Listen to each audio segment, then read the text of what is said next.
नाज़रीन अस्सलाम वालेकुम, मैं हूँ एजाज़ अहमद और आप मेरा व्लॉग देख रहे हैं।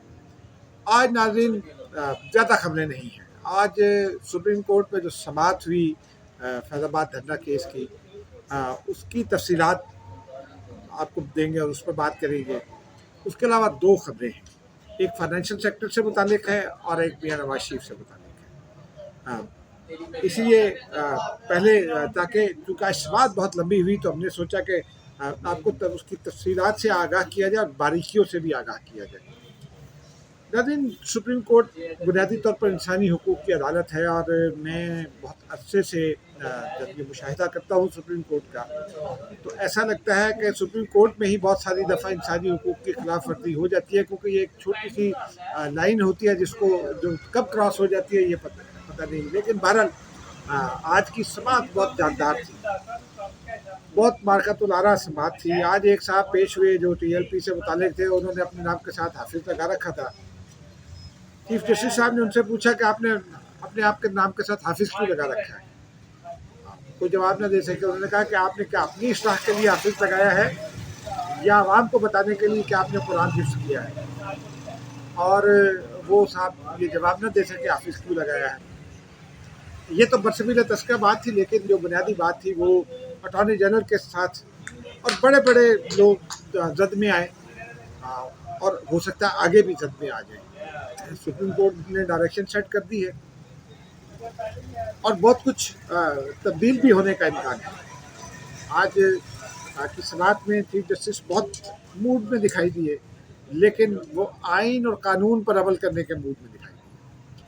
जब अब समाअत शुरू हुई तो अटॉर्नी जनरल साहब को उनसे कहा गया कि वो पिछला हुक्मनामा पढ़े। उन्होंने पिछला हुक्मनामा पढ़ा और उनको ये बताया गया कि क्या अमल दरामद हुआ है। अदालत एक रिपोर्ट हुकूमत ने जमा करा रखी है अदालत में, और एक इलेक्शन कमीशन ने जमा करा रखी है।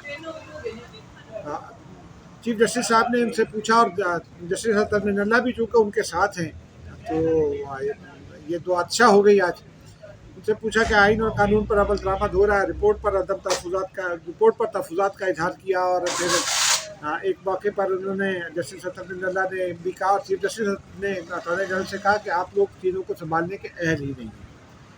चीफ जस्टिस जो अटॉर्नी जनरल थे वो भी बात कर रहे थे, तो चीफ जस्टिस की जानिब से ये तवज्जो दिलाई गई कि अफसार आलम ने कुछ इल्ज़ामात आयद किए हैं अपनी मुतफ़र्रिक़ दरख्वास्त पे। अफसार आलम कहाँ हैं? कुछ देर में अफसार आलम पहुँच गए, उनको रोस्टर पर बुला लिया गया और अफसार आलम के साथ सवाल जवाब शुरू हुए। अफसार आलम ने एक चैनल का नाम लिया। उन्होंने बताया कि मुझ पर उसे बंद करने के अहकाम जारी हुए थे, और फिर उन्होंने जनरल फैज़ हमीद के नाम पर चूँकि साबित भी किया सही है, लेकिन अफसार आलम ने एक मुतफ़र्रिक़ दरख्वास्त जो दायर की है 2 रोज़ पहले, उसमें उन्होंने उनके ऊपर इल्ज़ामात आयद किए, दबाव डालने के इल्ज़ामात आयद किए। फिर उन्होंने कहा कि पैमरा मेरे कंट्रोल में है, जो पैमरा के जो केबल ऑपरेटर्स हैं वो मेरे कंट्रोल में हैं, लेकिन अहकामात वो किसी और के मानते थे, और वो जनरल फैज़ हमीद थे। फिर उन्होंने और बहुत कुछ भी कहा। उन्होंने बहुत लंबी तफसील हो जाएगी अगर हम आपको तफसील बताने लगे। लेकिन अफसार आलम ने बुनियादी तौर पर यह कहा कि मैंने दबाव नहीं लिया, मुझे हटाया गया पैमरा से दबाव ना लेने की वजह से। और फिर उन्होंने जो वकील थे अजहर सिद्दीक, उनके जो अफसार आलम के खिलाफ दरख्वास्त लेकर आए थे, अफसार आलम ने कहा कि अजहर सिद्दीक किसी और के बिहाफ पर कर रहे थे। उन्होंने अगेन जनरल फैज़ की जानिब इशारा किया और उस पर मुझे हटाया गया क्योंकि मैंने दबाव नहीं लिया था, मेरा ज़मीर साफ़ है। और मुझसे बहुत सारे ऐसे मुतालबात होते थे चैनल्स को बंद करने का, एंकर्स को ऑफ करने का, और मैं इनकार कर देता था। उसके अलावा भी बहुत सारी बातें हुई, लेकिन बादज़ा इलेक्शन कमीशन और माफ़ कीजिएगा अटॉर्नी जनरल से पूछा कि अफसार आलम ने जो इल्ज़ामात आयद किए हैं क्या इस पर कुछ हुआ है। तो और अफसार आलम ने ये चंद हफ्तों पहले भी इल्ज़ामात आयद किए थे, और ये पब्लिक में इल्ज़ामात आयद किए थे। उन्होंने वज़ीर-ए-आज़म शाहिद खान अब्बासी को भी खत लिखा था, ये उन्होंने एक टीवी चैनल पर बैठ कर कहा था। उसके अलावा उन्होंने जो है वो और फोरम्स पर भी ये कहा। अटॉर्नी जनरल ने कहा कि ये कमेटी बना दी है तहकीकाती, और वो कमेटी जो है वज़ारत दिफ़ा को रिपोर्ट पेश करेगी, और वज़ारत दिफ़ा फिर वो रिपोर्ट आपको सुप्रीम कोर्ट में पेश करेगी। जस्टिस हसन मिनल्ला और चीफ जस्टिस साहब बहुत जुज़बुज़ हुए, इस पर थोड़ा सा बरहम भी हुए। उन्होंने ये कहा कि ये कमेटी क्या है, इसके TORs क्या हैं। उन्होंने कहा कि ये TORs तो बहुत वसी हैं, इसमें तो इसका तो कोई नतीजा नहीं निकलेगा और ये तो बचाना का काम लगता है। उन्होंने बरहमी का इजहार करते हुए अगेन ये कहा, हुकूमत की अहलियत पर सवाल उठाया और उन्होंने कहा कि क्या ये कमेटी इंक्वायरी कमीशन एक्ट के तहत बनी है 1957 के। अटॉर्नी जनरल ने इसका जवाब मंफी में दिया। उन्होंने कहा ये क्यों नहीं बनी। तो चीफ जस्टिस ने बहुत वाज़ेह हिदायत ये दी कि ये कमेटी, और उन्होंने उस कमेटी को ख़त्म करने का हुक्म दिया जो हुकूमत की इंक्वायरी कमेटी बनी हुई है। उन्होंने कहा कि इंक्वायरी कमीशन तश्कील दिया जाए, क्योंकि उनका ये कहना था कि कमेटी अगर किसी इंडिविजुअल को बुलाना चाहे और वो ना आए तो कमेटी उसका क्या बिगाड़ लेगी। कमेटी के पास इख्तियारात नहीं है, कमेटी किसी को बुला नहीं सकती।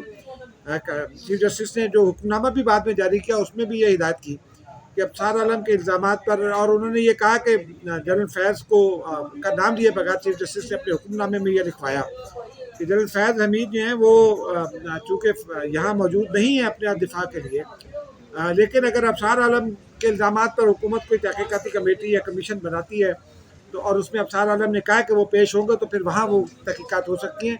और उन्होंने डायरेक्शन भी यही दी कि हुकूमत जो है इंक्वायरी कमीशन एक्ट के तहत एक inquiry commission, high powered inquiry commission कायम करे जिसमें इस तमाम मामले की तहकीकात हो और वो सब लोगों सबको बुलाने का अहल हो। नाज़रीन, इस दरमियान में चूँकि एक रिपोर्ट थी, हसास अदारों की एक रिपोर्ट भी सुप्रीम कोर्ट में थी फैज़ाबाद धरने के हवाले से। उस रिपोर्ट पर भी बरहमी का इजहार किया अदालत ने और ये कहा कि इस रिपोर्ट में कुछ नहीं है, आई वॉश है। लेकिन उसमें एजाजुल हक साहब पेश हो गए अपने वकील के ज़रिए। एजाजुल हक के वकील ने कहा कि जी ISI ने बिला, मेरे जो क्लाइंट है एजाजुल हक, उनको इम्प्लिकेट किया है बिला वजह। बहरहाल उस पर जब बात शुरू हुई तो उन्होंने कहा कि एजाजुल हक जो है वो साबिक सदर के बेटे हैं। चीफ जस्टिस ऑफ पाकिस्तान ने उन वकील साहब से ये कहा कि एजाजुल हक साबिक सदर के बेटे नहीं हैं, वो एक साबिक जनरल के बेटे हैं। माफ़ कीजिएगा, चीफ जस्टिस ने कहा वो एक साबिक जनरल के बेटे हैं, जिस पर उन्होंने वकील ने कहा कि वो एक साबिक सदर भी थे। चीफ जस्टिस ऑफ पाकिस्तान ने तंबीह करते हुए कहा, सर्विश करते हुए कहा कि ये दोबारा मत कहिएगा, क्योंकि जनरल सदर आइन और कानून के तहत मुंतखब होता है, 5 साल के लिए मुंतखब हो सकता है, लेकिन ज़ियाउल हक जो है वो सदर नहीं है, वो जर्नैल थे, जर्नैल ही रहेंगे। और उन्होंने ये वाज़ेह हिदायत दे दी। उसके बाद शेख रशीद के बिहाफ पर वो मैं एडवोकेट ऑन रिकॉर्ड पेश हुए। उन्होंने कहा कि जी मुझे अमानुल्लाह कनरानी ने हिदायत दी है, जिस पर जस्टिस असदुल्ला ने कहा कि अमानुल्लाह कनरानी वज़ीर बन चुके हैं, उनका नाम अब आप नहीं ले सकते।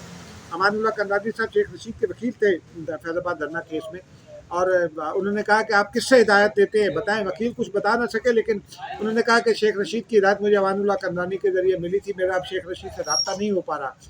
तो अदालत जस्टिस पत्थर मिनल्ला बोले कि शेख रशीद ने तो भी चंद रोज़ पहले कहा कि वो जिले पर थे, जिला काट कर वापस आ गए हैं। हमारा शेख रशीद की दरख्वास्त जो पिटीशन वापस लेने की थी वो कबूल नहीं हुई। PTI ने की दरख्वास्त को कबूल कर लिया गया, नज़र सानी की दरख्वास्त वापस लेने का MQM की दरख्वास्त को कबूल कर लिया गया। हुकूमत से भी कहा गया कि वो वापस लेना चाहती है। अटॉर्नी जनरल ने कहा कि हम कमें इंक्वायरी करेंगे, तो हुकूमत अब सुप्रीम कोर्ट में जवाब देगी इस हवाले से कि इंक्वायरी कमेटी के हवाले से क्या होता है। इस दरमियान में चेयरमैन पैमरा, चूँकि पैमरा भी नज़र सानी की दरख्वास्त में पहले फरीक था, उसने दी थी, चेयरमैन पैमरा सलीम बेग को तलब कर लिया गया, वो भी आए रोस्टर पर खड़े हुए। तब चेयरमैन पैमरा से सवाल जवाब शुरू हुए, वो बड़े दिलचस्प। और यहाँ मैंने इब्तिदा में तबसरा किया था, वो चेयरमैन पैमरा के साथ काफ़ी सख्त ज़बान इस्तेमाल की गई, जो मेरे ज़ाती राय में अदालतों को उससे गुरेज करना चाहिए, क्योंकि अदालतें ये आला अदालतें इंसानी हुकूक की अदालतें हैं। मिर्ज़ा सलीम बेग से पूछा गया, उनके वकील ने ये कहा कि जी मैंने तो अहकामात पढ़े, मैंने तो ऑर्डर नहीं पढ़ा था, मैंने अफसार आलम ने की दरख्वास्त नहीं पढ़ी थी, तो मैं और चेयरमैन ने भी कहा, तो अदालत ने कहा, बरहमी का इजहार करते हुए वकील से कहा कि आपका काम है कि अपने क्लाइंट को बताएं आपने क्यों नहीं पढ़ी। फिर उन्होंने अदालत ने पूछा कि आपने उस वक्त किसके हुक्म पर नज़रसानी की दरख्वास्त दायर की थी। चेयरमैन पैमरा ने कहा कि कोई जवाब ना दिया। अदालत ने 12 पूछा, फिर अदालत ने उनसे ये कहा कि आपको भी इंक्वायरी कमीशन में डाल दें वहाँ, तो आपको बताना पड़ेगा, सच सुनना चाहते हैं और आप सच नहीं बता रहे। जस्टिस अतर मिनल्ला ने कहा कि प्रॉब्लम यह है कि यह जब कुर्सी पर होते हैं तो कोई सच नहीं बोलता, कुर्सी पर से उतरने के बाद सच बोले जाते हैं। अफसार आलम के हवाले से भी उनका इशारा यही था। लेकिन चेयरमैन पैमरा के साथ उन्होंने एज का सवाल किया, तो चेयरमैन पैमरा ने बताया 63 साल। उनके अपॉइंटमेंट के हवाले से सवाल हुए, उसके ऊपर सख्त तबसरे हुए। लेकिन चेयरमैन पैमरा गुरेज करते रहे। फिर खैर उन्होंने बताया कि जी पैमरा के इजलास में हुआ और अदालत ने कहा कि तहरीरी फैसला दिखाएं। चेयरमैन ने कहा ये ज़बानी फैसला हुआ। फिर एक मौके पर अदालत ने कहा कि जो आपका ऑर्डर जारी हुआ उसके ऊपर आपके स्टैम्प में सलीम बेग नाम नहीं है, मिर्जा सलीम नाम है, तो बेग हटा दिया जाए, यहाँ भी हटा दिया जाए। और चेयरमैन पैमरा के जो वकील थे एस ए रहमान साहब, उनको भी अपना वकालतनामा वापस लेना पड़ा अदालत की सरजनिश के बाद। लेकिन चेयरमैन पैमरा को एक मौका दे दिया गया और वो अब अगली समात में फैसला होगा। नाज़रीन, लेकिन इसमें जो इम्पोर्टेंट चीज़ थी वो इलेक्शन कमीशन के साथ के वकील के साथ हुई। टीएलपी के एहसासों की बात हुई और अदालत ने पूछा कि टीएलपी के रजिस्ट्रेशन के हवाले से आपने क्या किया। उन्होंने कहा जी हमने रजिस्ट्रेशन के सवाल पर टीएलपी वालों को बुलाया था। उन्होंने कहा जिसने रजिस्ट्रेशन की थी, जस्टिस अजहर अल्लाह ने सवाल किया कि जिसने रजिस्टर कराई उसको बुलाया। उन्होंने कहा नहीं। उन्होंने कहा वो तो दुबई में रहते हैं और ये कैसा कानून है कि गैर मुल्की मिल में रहने वाला एक आता है और जमात रजिस्टर करा के चला जाता है। और फिर टीएलपी के एहसासों के हवाले से बात हुई तो अदालत ने ये सवाल किया कि पॉलिटिकल पार्टीज ऑर्डर के तहत क्या टीएलपी के एहसासों की जो डोनेशन है उसकी हुई। एक डोनेशन देने वाले ने अपने आप को डिक्लेयर किया, बाकी तो डिक्लेयर ही नहीं है। 33% इनकम उनकी उसकी वजाहत नहीं है। इलेक्शन कमीशन ने टीएलपी की हिमायत करने की कोशिश की तो बाकायदा अदालत ने इलेक्शन कमीशन के वकील की सरजरीश की और उन्होंने कहा कि ऐसा लगता है कि आप इलेक्शन कमीशन के नहीं टीएलपी के वकील और आपने क्या अमल दरामद किया था। इलेक्शन कमीशन की अमल दरामद रिपोर्ट भी अदालत ने मुस्तरद कर दी। आज इलेक्शन कमीशन के साथ जो हुआ और ये इलेक्शन कमीशन को ये भी पूछा गया कि क्यों ना तौहीन अदालत की कार्रवाई का आगाज़ कर दिया जाए। नाज़रीन, ये बड़ा इंपॉर्टेंट बात है क्योंकि इसको अगर लेवल प्लेइंग फील्ड के तनाजुर में देखें तो सुप्रीम कोर्ट की कार्रवाई का जो बैकग्राउंड नज़र आता है वो लेवल प्लेइंग फील्ड की जो शिकायत हो रही हैं और हमेशा होती हैं उस हवाले से जो है वो नज़र आता है। बहरहाल अब हुक्मनामा लिखवा दिया गया, इलेक्शन कमीशन की रिपोर्ट मुस्तरद कर दी गई। 7 नवंबर तक मामला चला गया है। 7 नवंबर को जब होगा मामला तो फिर हम उस पर आपको बताएंगे। अब आपको जो दोनों इंपॉर्टेंट खबरें एक फाइनेंशियल सेक्टर की पहले बता देते हैं। नाज़रीन, गुज़िश्ता माली साल में यानी 2022-23 में जो माफ़ कीजिएगा 2022 में जो 9 कौमी बैंकों का मुनाफा था वो 500 अरब रुपये था। उसके बाद इस साल शरह सूद 24% कर दी गई, बैंकों का मुनाफा बढ़ गया। मईशत डूब रही है, बैंकों का मुनाफा बढ़ के 900 अरब रुपये हो गया है।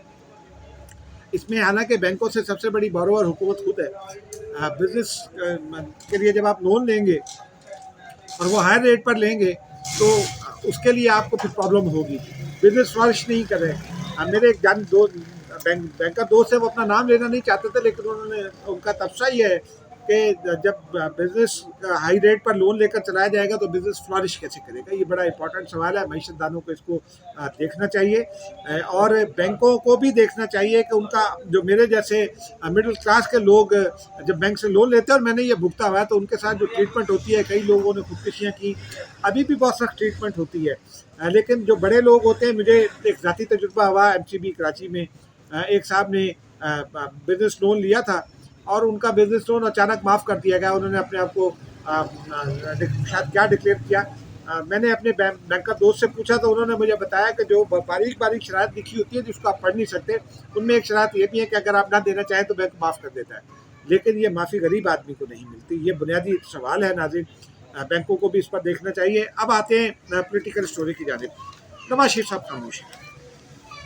नवाज शरीफ साहब पाकिस्तान आए और उन्होंने एक बड़ा धूम धड़के से लाहौर का जलसा किया, बड़ा जलसा किया। उसके बाद नून लीग ने बड़े दावे किए और उसके बाद नवाज शरीफ साहब खामोश हो गए, कोई पॉलिटिकल एक्टिविटी नहीं कर रहे। मैंने नून लीग वालों से पूछा, मेरी ज़ाती राय ये थी कि नवाज शरीफ को अगर अपना इमेज बेहतर करना है और एक हवा बनानी है मुस्लिम लीग नून के लिए तो उन्हें पॉलिटिकल एक्टिविटी जारी रखनी चाहिए। वो रायविंड चले गए और वहाँ उन्होंने कल एक इजलास किया। अब्बास आफरीदी के घर पे कल वो आए 1 घंटे के लिए या 2 घंटों के लिए। डॉक्टर तारिक फजल चौधरी से उन्होंने ताज़ियत की और फिर बरी में उन्होंने क़याम किया 2-3 रोज़।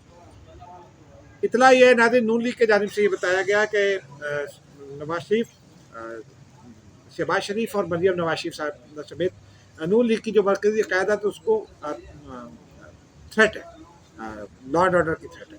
और ये थ्रेट जो है ये अभी थोड़ी देर पहले मुझे कुछ सोर्सेज ने बताया, मैंने वो खबर भी ब्रेक की कि पाकिस्तान में ये कोशिश की जा रही है कि कुछ लोगों को इस्तेमाल किया जाए law and order situation create करने के लिए, जो अफगानी वापस जा रहे हैं उनके हवाले से।